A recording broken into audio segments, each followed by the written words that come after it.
Warriors Unite! Back with another episode of Vigor Warriors 2 and the 1% Club.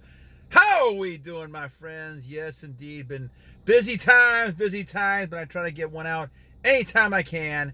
And we're going to do one tonight. Hope you guys are having a nice Labor Day weekend, getting a chance to relax a little bit. Back to a lot of work and hard activities and conquesting ourselves starting again tomorrow. So, I didn't get a chance actually to go ahead and do shout-outs. Been a little bit busy of late, but I will do that probably this evening, tomorrow, and try to get some shout-outs out and catch up on some topics. You guys have been doing a lot of great stuff. I appreciate that. I appreciate all the great comments, the feedback, the likes, the donations. You guys are wonderful. Like I said, I love continuing doing this. I wish I had more time to do it. And try to find time to obviously do streaming and consulting, things like that. But I think one day that will happen. I just have to kind of get to it. But at 1 minute, let's talk about a topic here. I do have a couple that are still on my list here. Let's talk about one by Andre Miller. Andre, great job, my friend. Shout out to you, my friend. Let's talk about the nervous system and confidence and SR. I like this topic. I like to kind of talk about the differences made in my life. And hopefully you guys can kind of take some of this with you as warriors. So part of the problem that I think in this society we have is the fact that we don't have a lot of role models and people, especially males I'm talking about, in looking at how to behave. I see this a lot when it comes to high school students, college students, and a lot of young men and men are trying to kind of figure things out, and a lot of times takes time. In my case, I had some issues going on also in my childhood, so I had to kind of figure those things out, but it took me a lot of years to actually get to some idea of retention and doing this. Now, as that was happening, I had a lot of different things that I knew was wrong. I knew the idea was when I did lose energy, it wasn't a good thing. I would get a lot more anxiety. I would have a lot more nervousness. I would have a lot more fidgeting, tension. Things would get to me more. I would be, lashing out more at people.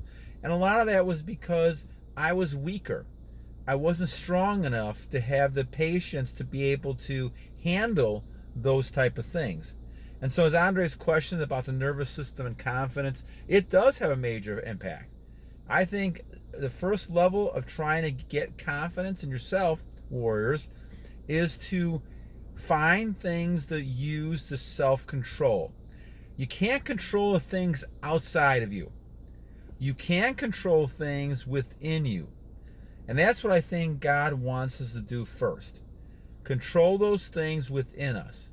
And if you look at all the things within you, of course, there's things like handling addictions and weight and working out and things like that. But the number one, because it does affect you immediately, in my opinion, is keeping your energy. If you're keeping your energy, that's the first level of self-control. Once you're able to do that, now you're able to say, okay, now I've learned some level of self-control. I can do it for 30 days, 60 days. I think I'm at close to 1,200 days pretty soon here, maybe 1180, whatever it might be. But the idea is that you're learning how to control. And in my case, I went from 47 years of not doing it to now be able to do it over 3 years, and I built a habit. This becomes a lifestyle change. And yes, I've gone back. I've had my problems with monk mode as well, as you guys all have. We all have issues with things that we're working with and dealing with. But I have never felt better in my life. I'm losing weight. I'm looking like I really want to look. I'm at the point where I'm getting close to that six-pack. I'm working now on the lower abs, but it's getting closer. And I'm doing a lot of great things that I love doing. And it's at the point where it all started because I basically had a thought that I knew something was wrong. And at 57 to 59 years old, I decided, okay, I'm gonna give it one last shot to change my life, because it really wasn't going the way I wanted it to go. And I had successes in the past, and I have successes with Kelder's book, The Fountain of Youth. But I wasn't getting the utmost, success I wanted. And I read back over and over the book, and what I saw was the sixth rite talking about transformation, transmutation through the sexual behavior. That you really want to become superhuman, you have to hold your energy inside of you. And once you can do that, then you can kind of transmute it up, and now you handle a lot of things. And once I started doing that, I realized there were so many benefits to this. And we'll talk about that. I think RPOS had a comment on great things happen during semen retention. We'll talk about that in another video, perhaps even tomorrow or the next day. But we're going to talk about the idea of the benefits. And when you have benefits, all of a sudden I saw a number of things. And the nervous system, how you react to things, was one of those. The idea that I was calmer, I was more focused, I was able to deal with things more. And of course we talk about the women's attraction. That's something that just continues all the time. They sense your energy, they sense you, and if you start looking like you're halfway decent, and guys, I know I have a lot of followers in their 50s and 60s. Guys, if you keep yourself in halfway decent shape, you have all the women you want. Because the women, and I remember this with several warrior friends of mine.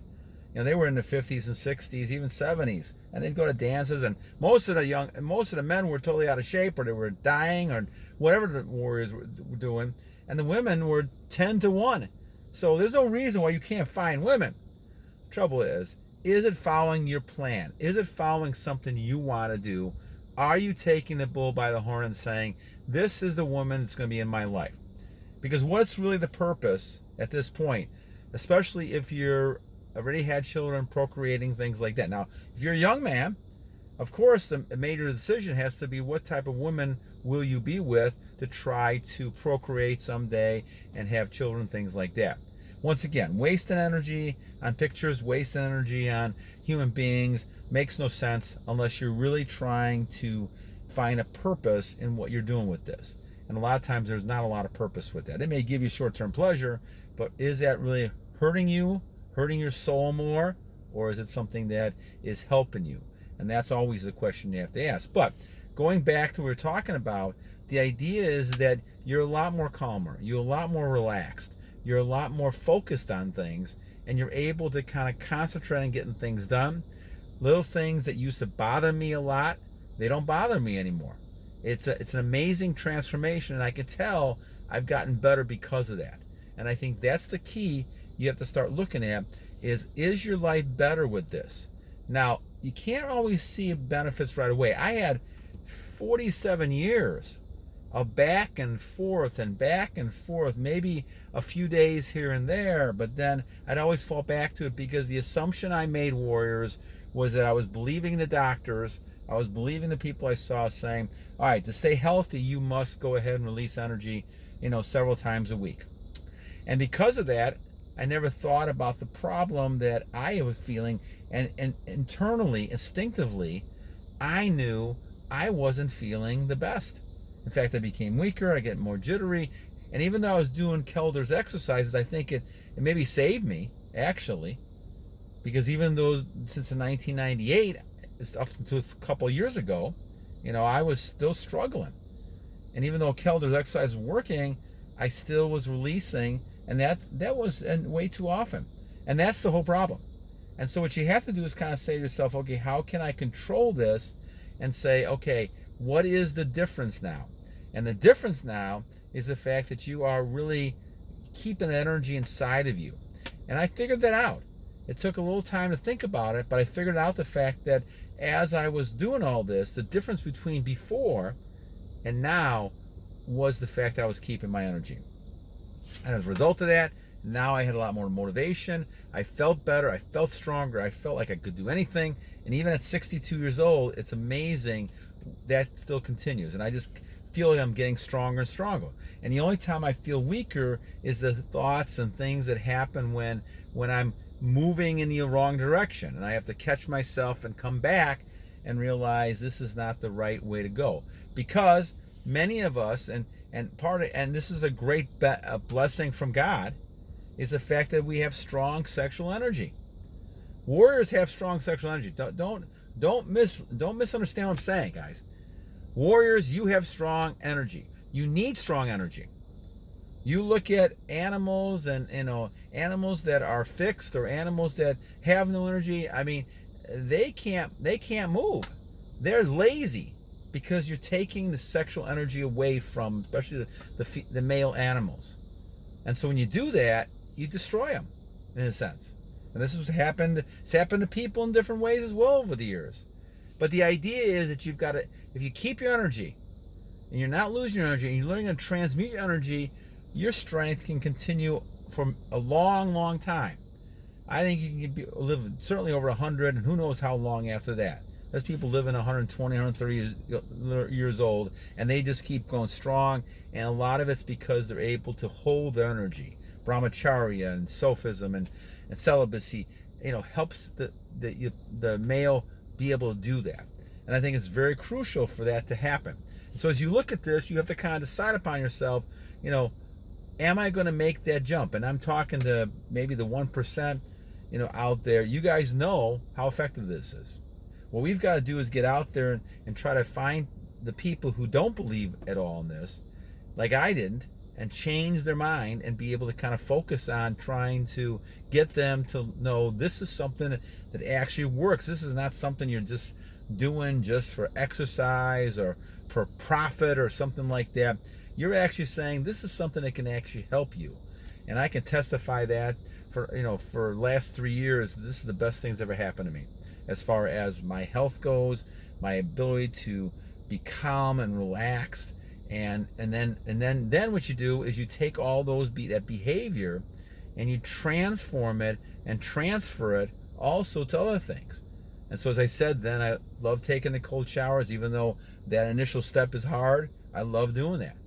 And then after that, you're talking about diet. And I've gone down and used I lose that app, and I go ahead and keep under certain calories. And I think I've had 44 days in a row where my calories, I've lost calories a day. And so I've lost probably about 20-25 pounds. I feel tremendous, but I'm getting a lot more stronger and tighter in a lot of areas. And I think that comes again because of the retention and because of building the muscle.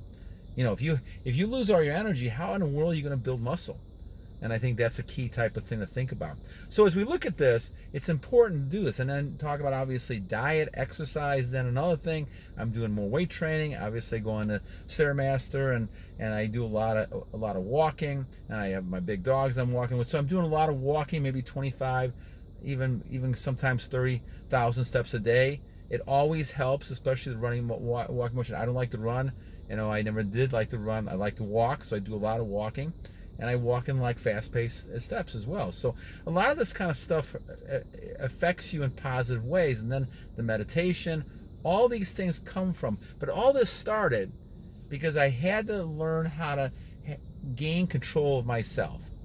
And guys, once you do this, now you have confidence that you can control other things around you. And I think it's so crucial. That is a first part of the process. Now, how does that start? Well, obviously you start that with the Lord. You have to ask for that and guidance, and the Lord will give you. I trust the Lord completely. Every night I say, Lord, I trust you a great deal. Jesus Christ, please help me figure this out. And undeniably, in my mind, things could look hopeless, and all of a sudden he comes up with a solution, and my mind pops in, and all of a sudden something happens, and it's just wonderful. So I know he's real with me, and he's real in my life, and that's where I start. And once I start with that, then I say, okay, how do I get where I want to go? I want to get a six-pack of abs. I want to stay in great shape the rest of my life, and I want to be somebody who people look at and say, okay, this is a role model for something that used to do poorly for 47 years. And so that's kind of where I'm moving, and that's what I'm trying to do with all this, and that's why we talk about this. But the key thing is to commit and say, look, releasing energy, looking at pictures, all this stuff, chasing women around all the time, doesn't solve anything. It gives you a little bit of pleasure, but in the long run, you have a lot of guilt, you have a lot of loss of energy, and you just are weaker. And that's the primary to get sick. I've been sick for years. I had a cold at times, but basically I have not missed a day of work since 2004 or something like that. I can't remember now. It's been so long. But it's because you're focusing on the things that you got to focus on, and you're not allowing sickness to enter into that. And you're also being strong as you can. All right, my friends. Well, thank you, Andre, for a great question. I think tomorrow we will, or next time I get a chance to get on here, we'll talk about RPOSS's comment, Red Pill, and talking about great things happen during semen retention. I do think that God is working towards you with all that, and that's helpful. So we'll talk about that a little bit later. Anyway, 2 things to leave you on Labor Day. I hope you guys have a great rest of your Labor Day weekend here and get back to work and get some things done next week. 2 things. 1, every day is a new day to a great warrior, and you guys are all great warriors out there. And secondly, guys, always remember to continue to battle!